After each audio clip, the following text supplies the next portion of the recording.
رات گہری تھی، چاند بادلوں کے پیچھے چھپا ہوا تھا اور ایک سانپ خاموشی سے زمین کے نیچے اپنے بل میں رینگ رہا تھا۔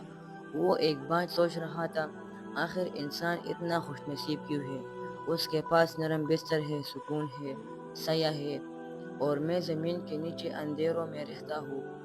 سام کا دل بھرا ہوا تھا۔ اس نے سوچا، میں بھی انسان کے قریب جاؤں گا، اس کے بستر پر جا کر سوؤں گا۔ دیکھو تو صحیح کیسا لگتا ہے انسان والا سکون۔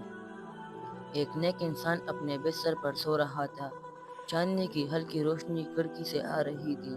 سانپ آہستہ آہستہ اس کے کمرے میں داخل ہوا اور بستر کے قریب پہنچ گیا، لیکن جیسے ہی وہ اپنے بستر پر چڑھنے لگا، ایک نورانی روشنی نمودار ہوئی۔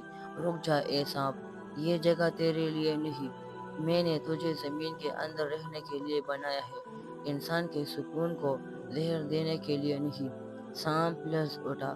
اس نے عرض کیا، اے میرے رب، کیا میں تیرا بندہ نہیں؟ میں بھی تو تیری مخلوق ہوں، پھر مجھے انسان کے قریب آنے سے کیوں روکا گیا؟ اے سانپ، میں نے ہر مخلوق کو ایک حد میں رکھا ہے۔ انسان کو میں نے عزت دی، عقل دی، نرمی دی، ایمان دیا، اور تجھے زمین کی صفائی کا ذمہ دیا تاکہ تو نقصان دہ جانداروں کو ختم کرے۔ لیکن اگر تو انسان کے بستر تک پہنچے گا تو اس کے سکون کو زہر میں بدل دے گا۔ اسی لیے میں نے تجھے روکا، کیونکہ میرا قانون رحمت پر قائم ہے، نہ کہ ضد پر۔ سانپ کے آنسو نکل آئے۔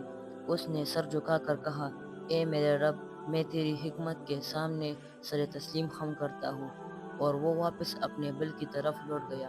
انسان صبح اٹھا تو دیکھا کہ اس کے بستر کے قریب زمین پر ایک نشان تھا، جیسے کوئی چیز قریب آئی ہو مگر رک گئی ہو۔ اس نے سمجھ لیا یہ میرے رب کی حفاظت تھی۔ انسان نے سجدہ کیا اور کہا، اے اللہ، تیری رحمت نہ ہوتی تو شیطان اور سانپ دونوں ہمیں ہلاک کر دیتے۔ دوستو، یہ کہانی ہمیں یاد دلاتی ہے کہ اللہ تعالیٰ نے ہر مخلوق کو اس کی حد میں رکھا ہے۔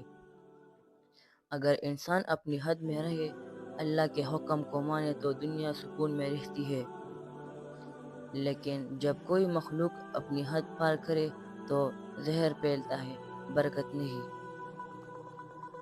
اللہ نے سانپ کو بستر پر آنے کی اجازت نہیں دی تاکہ انسان کے بستر پر سکون باقی رہے۔ اگر آپ کو یہ ویڈیو اچھی لگی تو میرے چینل کو سبسکرائب کرنا نہ بھولے۔ تب تک کے لیے السلام۔